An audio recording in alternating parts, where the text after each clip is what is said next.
Breaking news చూస్తున్నాం. ఏపీలో ఎన్నికల వేళ 11వ తేదీతో ప్రచారానికి ఎండ్ కార్డ్ పడబోతోంది. ఈ క్రమంలోనే చివరి రోజైన ఇవాళ జనసేన అధినేత పవన్ కళ్యాణ్ పోటీ చేస్తున్న పిఠాపురానికి mega power star Ram Charan వెళ్లబోతూ ఉండటం ఇప్పుడు చర్చనీయాంశంగా మారింది. తన తల్లి సురేఖతో కలిసి పిఠాపురంలోని కుకుటేశ్వర స్వామి ఆలయాన్ని సందర్శించుకోబోతున్నారు చరణ్.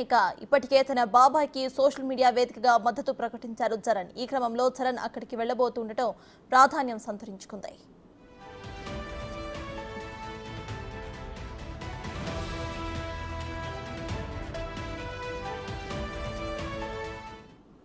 మెగాస్టార్ చిరంజీవి జనసేనానికి సపోర్ట్ గా ఓ వీడియోను విడుదల చేయగా చరణ్ ఆ పోస్ట్ ని రీట్వీట్ చేస్తూ మీ భవిష్యత్తు కోసం పాటుపడే నాయకుడు పవన్ కళ్యాణ్ అని గెలిపించాలని రాసుకువచ్చారు.